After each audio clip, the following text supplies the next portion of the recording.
Hello, everyone. I am Shawn Siram, and I'm part of the Indie Meme programming team. Thank you for joining us and watching this beautiful film. I hope you enjoyed it as much as I did. Today, I am joined by the talented filmmaker Abirhoop Basu. Abirhoop is the writer and director of LAALI. Abirhoop is also the director of film Meal, which Indie Meme screened last year. Meal won the Best Short Award film last year. Welcome back to Indie Meme, Abirhoop. It's a pleasure to have you. Glad to be here. Glad to be here. So let me start off by asking this question. What was the inspiration behind LAALI? How did you come up with the story? Well, I usually take themes from life. I always try to offer myself in a play. I mean, this is something which asked during meal. I also say the same thing. So I happened to chance upon this ironing guy in Kolkata one of these days when I was last year, 2019, I think.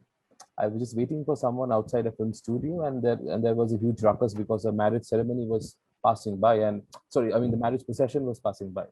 So I was waiting, and there was like a huge ruckus. There were like people dancing, twisting, all of. Usually, what happens in Bengal we call it Bodjatri. When the groom is kind of coming to for the marriage. So that was happening in the street, and I happened to chance upon this small shop, very shanty of a small shop, and it was an ironing shop, and there was this man, nameless, faceless almost. And usually, when such a procession passes, because there is music, there is people dancing, twisting, everyone wants to peek at the groom or something like that.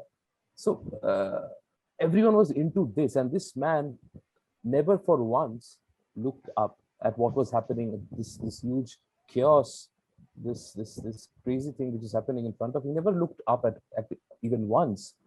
He was just down there ironing his clothes, or someone else's clothes.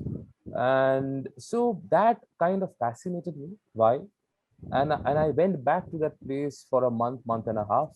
I used to go there and stand from a distance watching him at his work. And I'm very attracted to lonely people. That's something which attracts me a lot as a filmmaker, and as a person also, because I think I'm very lonely in some way or the other. And so I had one question after having spent that 1 month, 1.5 months, kind of voyeuristically like looking at him, is that who is the woman of his life? Because we all have that one woman of even if how private we are, how secluded we are, whatever age that we are in right now, in any so that question fascinated me. Who is a woman in his life? And that's how the whole idea of LAALI came in. So that question triggered what we saw in the film. Awesome. Yeah, and that makes sense. In the end of the movie, I was wondering why this band baja was going on, but looks like that's just what it all started in the end of the Yeah, in a movie. way, I used it in the film thematically, and also to Yes, have a very interesting contrast, emotionally and visually. awesome. You have always cast powerful actors for your films, whether it was Adil Hussain in Meal or Pankaj Tripathi for LAALI. You seem to find the perfect person for the role. So, how do you go about selecting your cast? Do you have the actor in mind before you write the script, or how do you go about doing that? A couple of things. One, I was very lucky, both Okay. times, to be very honest. Second thing, yes, I do have someone. It's easier. I mean, there are some films where you have someone in mind when you write them. See, I'm a writer director, so writing comes to me first. It's a whole process. I have also edited the film, so writing, editing, and directing becomes one process for me. It's not something which you do categorically differently. So when I wrote Meal, I saw Adil Hussain, Mhm. and I was just lucky that when he read the screenplay, he said yes without even thinking about anything else. And similarly, I got through to Pankaj Tripathi a lot through a lot of difficulties, because he's still the hottest cake in the market. Even then, Mirzapur has already released, so he was a really busy man, and all he wanted to do was he used to tell me over phone, "Ki story bata do abhi kya hai." And I was very rigid, and I'm a very classical director. I want to narrate the story in front of my actor. I belong to that old school of thought, because that's what I take back. All those reactions of so that's what I take back. So that happened. So finally, he gave me some time. He said, "Tum Bengali log, tum chodoge nahi, aaja Bombay." So that's when I went to Bombay and I met him for. He gave me time for half an hour to narrate him the story, and it ultimately ended up being 2.5 hours. And he said immediately, "Yes, yeah, I'm doing this. Kab karna hai, pata nahi, but karna hai." So that's what he said, and that's how, as I said, I mean, it's also has to do with luck and also have to do with the kind of films that I'm trying, the stories that I'm trying to say, and it's kind of resonating with an audience, and also the actors also are the audience first, because when an actor reads a screenplay, he also is an audience at the time, because he's kind of picturizing the whole film in front of him. So I think the stories are the I'm able to be kind of resonate with the larger audience, I think. Oh, thank you. Yeah. We are running out of time, but I just wanted to ask you about your upcoming projects and how audience can know more about you and your work. Right now I'm associated with multiple projects but there's something I'm shooting again with Adil, hopefully in the next couple of months in May. I think if the COVID situation in Bombay is a little better, that's something that's it's called Lipstick for the time being. That's the title, and hopefully that's going to be something we both haven't done, including Adil himself, because I don't want to say more about it, but it's going to be a very intriguing story. And there's one film that I'm right now working, which I think, I mean, which has been in the work for a long time, for a year. It's a incident based in the on the Gujarat riots. It's called Gudgudi.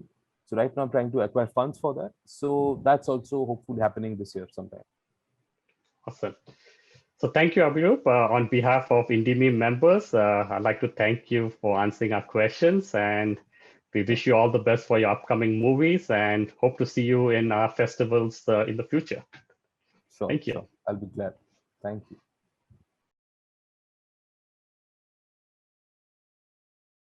And is that the shot, Abirhoop, where you said you did not want to stop? You just wanted him to keep going? That's the first shot, because I mean the first shot was supposed to be 2 minutes because we were supposed to cut it. So what happened is this is a very, I mean, this is the most fascinating story about the first shot. Is we started shooting, and it was evening, and we were shooting in a place in Calcutta. But Pankaj Tripathi was a thing already, and a huge crowd of around 50-60 people were gathered all around that shoot, and we were shooting Sing Sound. So my ADs were like shouting their lungs out, silence, silence, silence. And I was in front of the monitor. And this was the second day of shoot, and we were shooting the first scene of the film because we didn't shoot chronologically. So I told Pankaj sir, okay, let's see, because everything what you see in the first scene was written in paper, and that was 3 pages of screenplay. So I told Pankaj sir, okay, let's go for one take and see how we are going. Accordingly, I'll cut it. I'll go for the other shots. Let's go for one take and see what happens. And by the time, and there was this whole crowd who was kind of there and buzzing. There was a buzz around there, and when I said action and the shot started, slowly in a matter of a minute or so, there was pin drop silence. And I'm talking about a busy street in Calcutta. I could see from my left, and it's a big street. If you see in the film, there are buses going on, buses going by. So to my right, I could see auto coming, arriving, and stepping down, like pausing. And a customer came out of the auto, probably a man who's returning home from office. It was around 8:30. He came and just stood silently behind me and watched it on my monitor. And finally, when I said cut, it was pin drop silence. Everyone is watching this whole street. There were buses blocked there. There are taxis blocked there because there was road blocking from left and right. And there was silence. There was no sound. Everyone's watching this performance. And in the end, when I said cut, there was still silence. And then it was a huge applause. It was almost like watching street theater.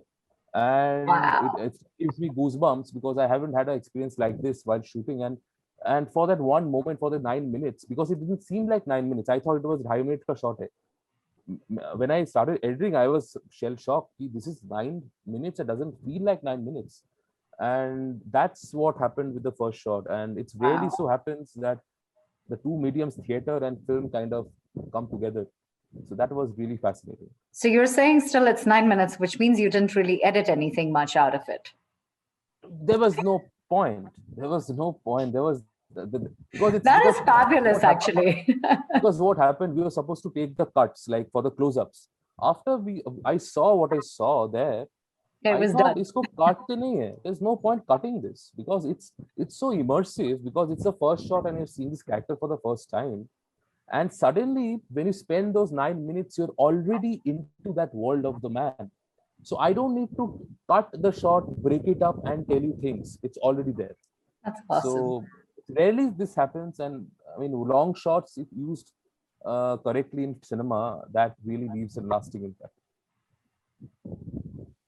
Such a lovely story. Thanks for sharing.